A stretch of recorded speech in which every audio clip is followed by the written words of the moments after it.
Hello everybody and welcome to another video. So in this video I'm going to talk about my first game of the league. Woohoo! It's in. I've got the first game of the league in the bag, so let's have a chat about it and I'll tell you how well it went and how badly it went.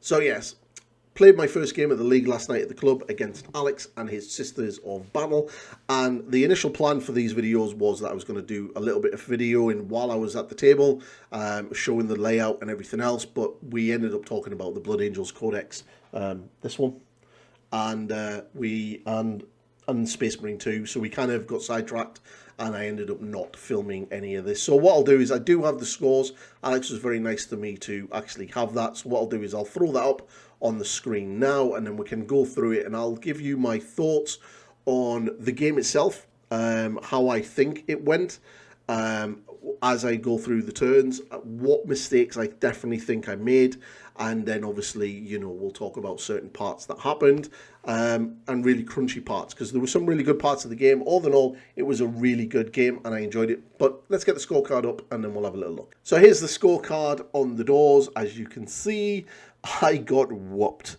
Absolutely whooped. Yeah, it wasn't a good one. Well, it was a good game, but it obviously wasn't a great result for me in my opening track. So it ended up 93-30, so that was a 20-0 win to Alex. It started off really well. Like I got to deploy. I made my first mistake in my deployment, and that was where I deployed my Executioner kind of in the open, but I kind of figured that I did have cover. I did to a point, but I didn't realise the Castigator ignored cover, which was a bit of a balls. And that Castigator also buffs other units to give them an additional AP. So at one point I got hit by a Melter Gun at -5 AP. Even Armor of Contempt wasn't going to save me on this one. So it just absolutely shredded me.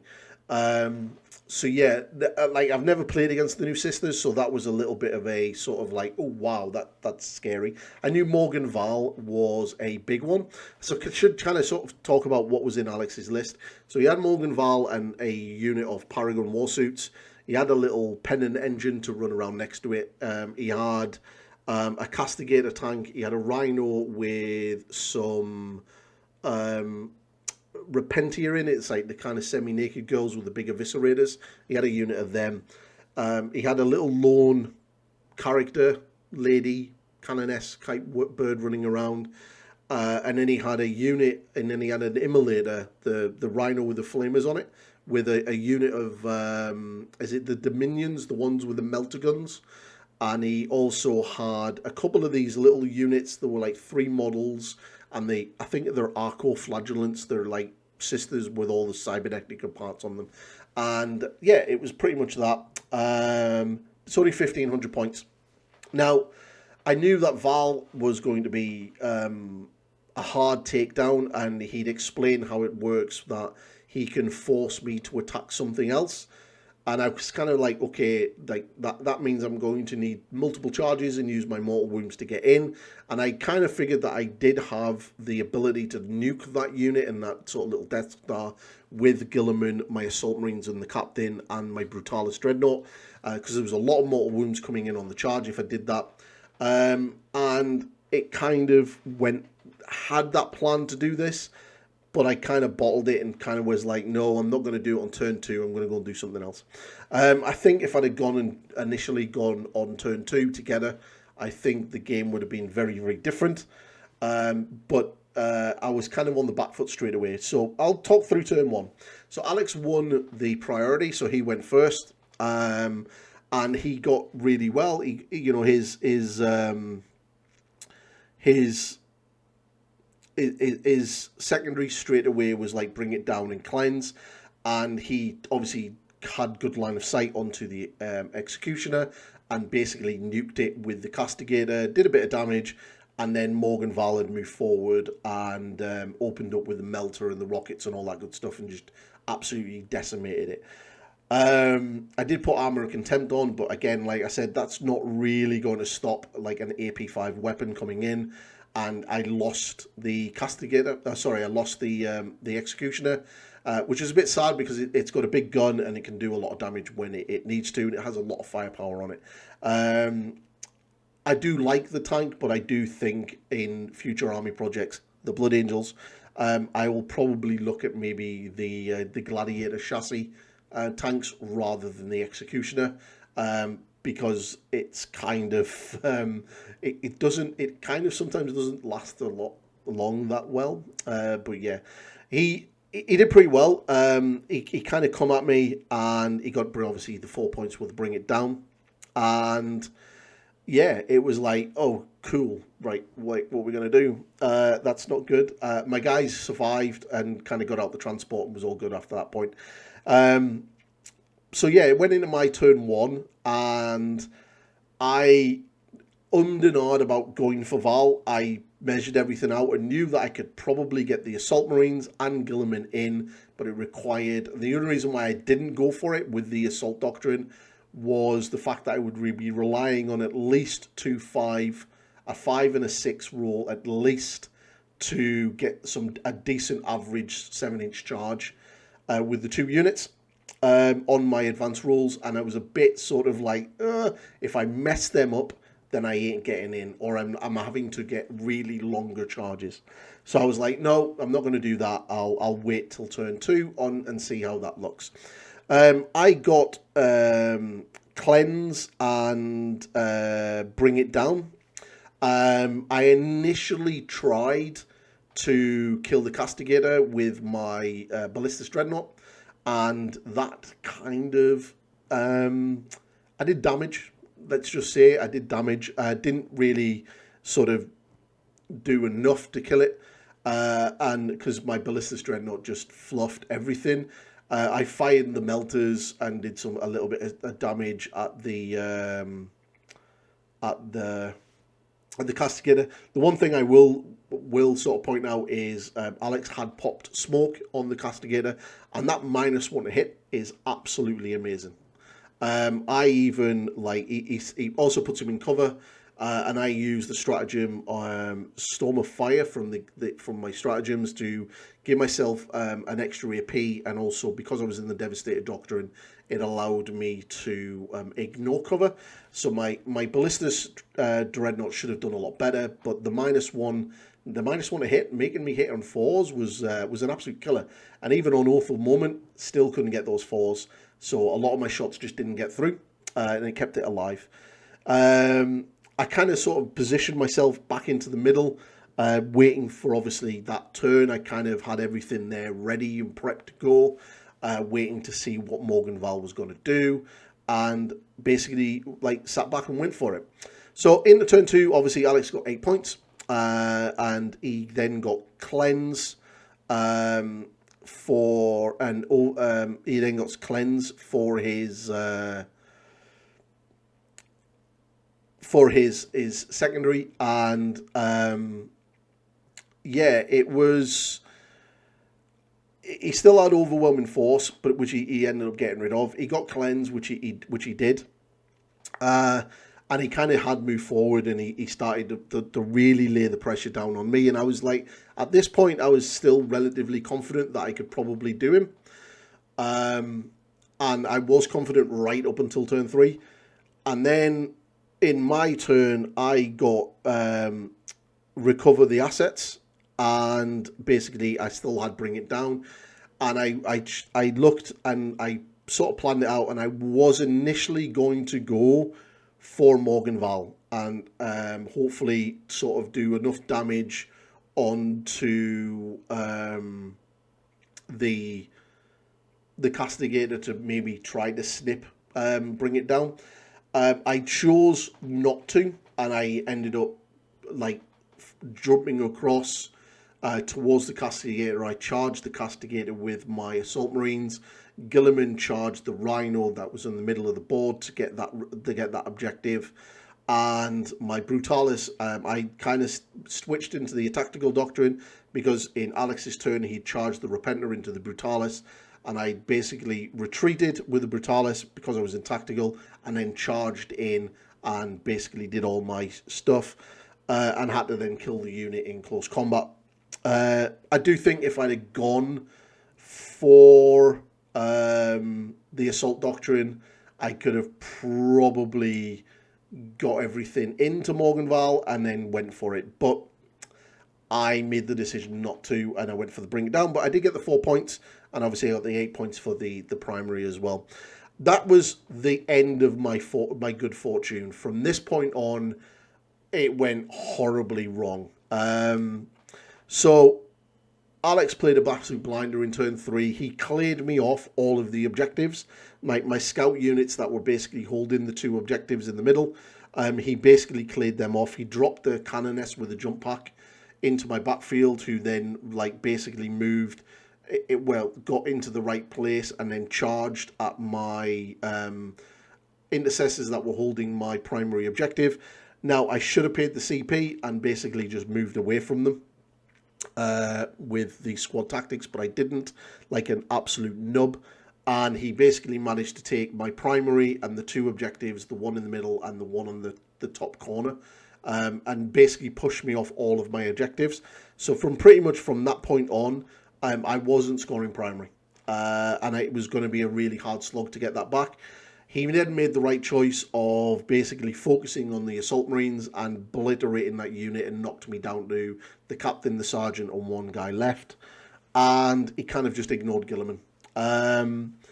It was an amazing turn for him, and he really, scored well. And he'd already got the 13 points on the primary anyway, because he was sitting on his own. He had the one on the top side. He essentially had the central one as well, so it kind of gave him 2 objectives plus his linchpin, so he kind of got the 13. And as you can see, I got none, and that entire turn I got no points. My turn 3, I basically went, screw it. I'm pretty much down now. I need to kill his biggest threat to me, which was Morgenthau and the Paragon Warsuits. So I switched the Assault Doctrine. The surviving Assault Marines jumped over. Guilliman ran straight through the wall into within range, and the Brutalis Dreadnought had then come back to try to take my home objective. And yeah, it was kind of cool. Sisters come back on apparently just pay a CP, and they just get up and they just come back. They're characters. What the hell? I'm just going to pay a CP and I'm going to bring this character back, and he's just going to stand there and, screw you. Absolute mental, crazy army. I was pretty confident that the Assault Marines and Guilliman could probably do it. Went in, fired a load of shots, cleared out the unit that was on the side, because I knew he was going to try to do that CP of going, you have to kill this.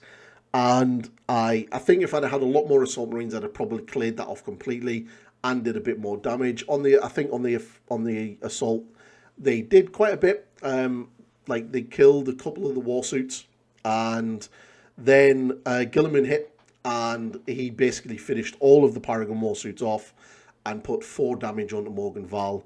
And I was pretty chuffed with that. It's pretty good. I had Guilliman taken 1 mortal wound because of the explosions. Morgenthau taken another 1, and she was down to 3. And I was feeling quite confident that in the next turn I was definitely going to kill her. And then it went absolute Pete-Tong. Completely and utterly Pete-Tong. My lieutenant, my survivor of squad, got eventually killed. The Brutalis Dreadnought was pretty much left till turn 5. And Guilliman was eventually just shot off the board. And because apparently Morgenthau can shoot in combat with all of her guns because she's a warsuit. Amazing. And just basically took the last 3 wounds off Guilliman. My Assault Marines were killed, the captain was killed, and basically I was left with the Brutalis Dreadnought. So we kind of talked out the last 2 turns, and that was it. I managed to pick up 3 points in turn 3, and Alex basically just would have walked away with it, and that's what it was. But yeah, it was just a crazy game. There was a lot. I learned a lot from it. I will say that. you know, I will say that I did learn quite a bit from it. Um, Up until this game, I was under the impression that infiltrators went at the end of the deployment phase as you deploy, which that's not the case. They deploy whenever you want them to deploy during the deployment phase. I didn't realize that. Again, still sort of thinking of 30k elements where you deploy things like that at the end. So yeah, that was kind of like, oh right, I can do this, cool. Now that I know that, that will be kind of the first things I put in to kind of force people away from the center and kind of sort of screen out a little bit better. I put the tank, my executioner, in the wrong place. I should have gone with my gut and just gone for Morgan Val on turn 2 and just got rid of her. Trying to ignore her kind of only works for so long. You can ignore Gilliman because he doesn't really have a great... Yeah, it's a -2 gun. It's a 2 damage gun, but it's basically just a souped up bolt gun. It's like a really good heavy bolter. But you can kind of ignore him to a point. I mean, he does move 8 inches. Whereas Morgan Val and her Paragon Warsuit, you can't, because she does have a decent amount of firepower and a decent amount of close combat potential. So you kind of have to deal with her. And I should have just went for her as soon as I could. It was this game was definitely an eye opener in competitive 40k. Obviously, Alex and the guys are super competitive minded, so it was an interesting game, and I did learn a lot. Scoring is definitely slowly getting there. I'm slowly getting my head around how that works. Like, honestly, Games Workshop need to pull their finger out their collective asses and actually get the Prior Nexus cards back on stock so people can buy them. They're using the Gunnar app is good, but the app doesn't give you all of the information on what those secondaries are. So there's a lot of time I was pulling cards out and going to Alex, what does this one do? Where the cards would have been easy because it has all the information on there. So the fact that they're like not available right now is really, really shit, and Games Workshop need to do better. And if you're one of these people who are selling one on eBay for £100 plus, you are a dick. So yeah, it's a bit crap. Like, I don't really advocate for things like piracy, but if I was to be given a PDF to print out and make my own cards with my laminator, then I would 100% be doing that, because I don't understand why these aren't back in stock, like, at all. Like, I just don't understand why they're not. And it's absolutely stupid that they aren't. Even to the point that if Games Workshop can't sell them, they should be put up onto the downloadable web on the community site as a downloadable PDF for free. Just allow people to do that, and then when they come back in stock, you should then, if you want, charge people for them or charge them as a digital asset that they can download and print off themselves. Because it's really stupid that the fact that they're just not available. But that's the run over. All in all, I enjoyed the game. I'm not too sure who I've got next. I think I might have Imperial Guard, which will be next week, which I'm kind of excited about. To get through to the next round, the knockout part, I need to get into the top 2. Obviously, it's not looking good. We're getting an absolute smashing of 20-0 against me. So I've got a lot of work to do over the next 4 games, I think. So it should be interesting and definitely exciting, and definitely loving it and enjoying it. And obviously there will be there will be a video very soon about the Blood Angel project, the part 1 of that, of the planning phase, because I've been slowly working on my list and stuff. So keep an eye out for that. That should hopefully probably come over the weekend, if not Monday. And yeah, so hopefully you like this video. I'll try to get a little bit more either photos of my games or maybe some filming or whatever. Really depends on how noisy the club is, but I'll probably at the minimum start adding a little bit more photos in and have photos up while I'm talking about what's going on. All right, so that's the video, everybody. If you like what I'm doing, please like, subscribe, share, and all that good stuff, and check out my members and my Patreons, and I will catch you all in the next one. Goodbye for now.